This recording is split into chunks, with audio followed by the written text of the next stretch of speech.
They had the confidence to make a play like that in a best-of-5 elimination round to knock yourself out of Worlds. The ward has spotted them, but Smoothie may still get Gentix here. Here we go, Jensen going to be the one who's initially targeted on this one. More CC coming out as the damage also follows up, and now Sneaky going to be jumped up by Adi, who shows up for the 3v3. Contract still staying on the front line. Smoothie going to be looking for more now as well. Ignite down onto Gentix. There comes your body slam. Tying the game up. 1-1. They all know. Starting up the enemy blue. They want to steal this away for the second time.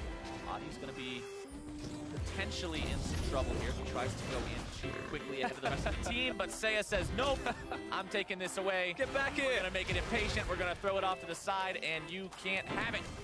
Contracts reset. To take it. Can't quite get there. So well done from Sei to auto-attack it one more time, redirect the aggro of blue buff. And look what happens. He has to go back to base, has no mana for himself, and suddenly the Rift Herald spawns in the middle lane, and that's just going to be an outer turret secured. Draw and Impact getting into that 1v1. Impact jumping forward almost onto the Mega Gnar. Lands another boomerang, continuing to apply the slows, but Adi is here, and now Impact may have found himself in not an ideal situation. Going to be stunned up underneath the turret and outplayed. Impact goes down. Oh, but here comes the reinforcements. Contracts comes in, makes sure he cleans up the kill that Impact started, and now they are going to take Adi out as well. 2 for 1. Going the way of Cloud9. Lion responding pretty well to what Cloud9 is doing, but Cloud9 still just continuing to build these leads. And I don't think Lion are by any means responding poorly ever as a shockwave has been used. Shockwave from Jensen, unleashed power from Seiya. These guys are really flexing on each other. Just need to calm down a little bit. No one's dying. Everyone relax. We're trying to play macro League of Legends, and mid laners are just butting heads. Yeah, this mid lane, mid-game even, is working super well for them as they look towards the middle lane, threatening them, pushing them away, beating them around the rift as Jural wants a fight. Jural saying, all right, we're just going to stand here and man-fight this little Yordle, trying to take him down if he can, but Impact is quickly going to be going into Mega Gnar form, stun and a stun. Not that fun unless you're the Impact, in which case it is fantastic. Finds himself a solo kill. In this game, they still haven't died, but the scoreline for both of these big carries, these game changers for Lion Gaming, is 0-0 and 0. They have not contributed anything other than farming. Yeah. These game changers need to actually start changing the game.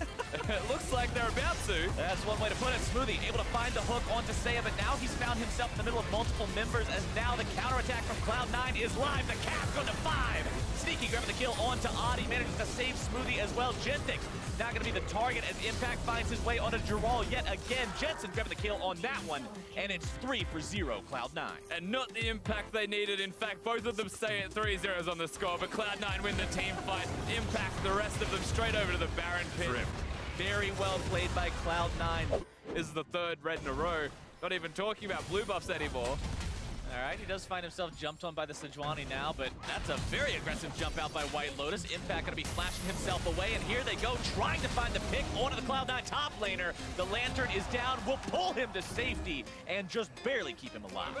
But they're still going to push in. He's close to Mega. I guess they've got a lot of trust in the shields that can keep him up, but they've also got the inside track. They thought that Lion were going to come and react, and they didn't. They just barrel down the bottom lane. They find the tier 3 turret, but now the fight's going to be breaking out. Impact with the stun down onto Gentix, jumps in, slam into the wall onto White Lotus. The Hextech ultimatum is issued, but immediately canceled as Sneaky finds the rampage and the double kill. Adi sidesteps his way away from the death sentence, but Cloud9 has issued a similar sentence onto this game. Lion on their back foot, taking their final breaths. Cloud9 approaching the next. They're going towards the end, it looks like. Turret number 1 nearly deleted, and it is out of there. Only 1 turret left standing to protect the Lion Gaming Nexus, and they've only got 3 members to defend it. A nice shockwave coming out from Jensen to allow Sneaky to dominate 6-0 and 2 on this Ballista. Adi and White Lotus remain, but that is it, and Cloud9 in quick fashion find their victory in game 1. Yeah, and at the very end of the game, they get some interaction on some lane. But now he has no potions left and is still at half health, which means that C9 have just outright won this. Yep, in the 2v2. That's a Tristana Lulu just losing to the Twitch Janna. That lane that we said had no impact and would not do anything has apparently found a way to have some impact and do some things up against their opponents here. Sneaky going after White Lotus. Smoothie going to be following up. We got Contracts moving in down here as well. White Lotus jumping himself away. Does not have the heal any longer. Gentix Flash also going to be popped there by Contracts, as Adi is just a couple of seconds too late and can't come in to try to get anything in return. But in the most simple way possible, right? Like, Twitch needs to be a hyper carry. Well, how do we make that easier? 3 shields. suddenly Twitch is harder to kill, Twitch can hyper carry. So it's all about minimizing any kind of risks. And right now, with how they've been laning, the fact that we're at 15 minutes in the game and it's 3-0, it's going pretty well. Dear Lord, Jensen almost finding the solo kill onto Seiya, but now he's the one who's going to be caught out. Stand United onto him from Impact. Accelerated Shock Blast may come through, not finding its way onto Jensen just yet. The turnaround onto the enemy jungler. Smoothie is here as well to keep these guys safe, popping the heal. And first blood over to Cloud9's mid lane. Cloud9 the first to make the play.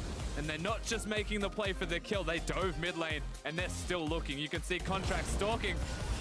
Fires off the ulti, finds his way onto Jensen, who is just deleted as the rest of Cloud9 all together as one 5-man unit takes down the tier 1 turret in the mid lane, completes that outer ring, and gets themselves a 4,000 gold lead at 16 minutes. Trying to take that one down. 4,500 gold lead should enable them to do it. And it's not just that they're pushing top side of the map. You know, there's a static shift from a Tristana to Aiden trying to disengage that. It's the fact that they have control of the jungle, because they've got Jensen.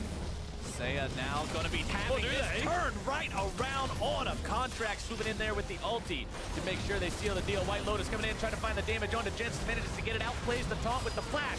Now looking to turn right back around with the auto attacks, but it's Lion in retreat. Smoothie and Impact here, trying to chase these guys back down. Sneaky's going to be coming in from the flank any moment. Needs to get the attack speed in there, throws out the contaminated flask. But everybody from Lion is back in time. But this is where White Lotus will come in. It's just straight flash, so clean, and then jumps out to safety with the rest of the reinforcements here. And it's the one play like that, and ultimately why I'm talking about that, is no, I'm not. Uh-oh, Sneaky delivering Impact right on top of Seiya to bring him down for the second time this game. No way out of that one. Flash was still down, Cleanse was not available. As soon as the Shen shows up, you are out of there. And look at how fast Sneaky clears that top wave with that Ardent Sensor plus Rudan's combo you were talking about earlier. It just makes him clear the thing near instantly. Contract showing up mid lane. Might want to go on to White Lotus here. Nice sidestep by White Lotus yet again. Got the juke boots laced up today and disengages any further damage coming in from But here's Sneaky with a big flank. There you go. Ulti going to be used here soon. Silence, knock up, juggle around, slams back and forth into his own support. White Lotus taken out by Jensen, but Sneaky falls to Lotus as well. 1 for 1 so far. 80 carry is going to be traded back and forth. Oh, Smoothie away. Lion has found an advantage in this fight, but Smoothie with a nice reset on those health bars with the ulti. Honestly, Lion going even in these fights, 6,000 gold down, isn't that bad of a situation, but now Gerald finding himself caught out. The damage comes through and Contract has the kill. Yeah, overstays his welcome this time. You're really starting to see Seiya with signs of struggle. And as good as individually these players can look, the team play from Cloud9 still looks that little bit more excellent as they start to pressure. Oh, speaking of excellent, Lulu is not about to have a very excellent time. Taken down by Sneaky, Smoothie, and Contracts together. There's just too much damage. Wild Growth, not enough. They'll use that to take down the enemy red buff. Contract starts up the Baron, brings the rest of the boys over. Looks like it's time to go for that big objective. 4 minutes ago was a little bit early. So right many now, shields. just fine. I don't think that's actually going to be stopped at all. Gerald has Flash. He has his ultimate. Zach also exists. Bash Brothers. Go for the Flash Feast. You never know. Impact, the lone man standing there with the Baron. Tanks it up for a very, very long time. Audi comes in.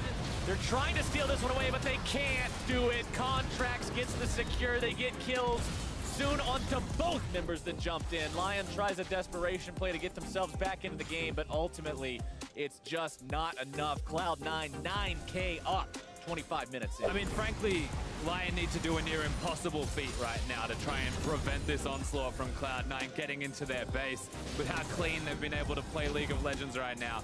How simple it feels like it is for C9 to just execute on these strategies. How about this one as well? Here we go, forcing the Flash and the Cleanse away from Seiya. That's double summoner spells on the enemy mid laner. For only the single summoner spell of Impact, they managed to potentially catch Gerald out. Impact always looking for those taunts, always looking for the lockdown. We're all going to lose about half his HP. Audi trying to go in. Contracts with a very nicely timed interrupt. And Contracts and Sneaky and the rest of Cloud9 have found 2. Looking for number 3. Seiya's got no way out. He's going to fall to Impact. White Lotus, the next man to fall. The double kill for Sneaky. And Cloud9's looking to put this one in the book almost as fast as game number 1. The inhibitor goes down. Lion is aced. Cloud9 may have had to go through a fight in game number 2, but game 3 was just them putting the final nails in the coffin. They will find their 3-0 victory and punch their ticket to the main group event at Worlds 2017. Game 1 was clean from Cloud9. Game 2, they were pushed to the limit, but you're right. We come into this third game, and suddenly they look reinvigorated all over again. Nothing was going to stop this C9 roster from making it to the main event. NA's got 3 teams to be representing them.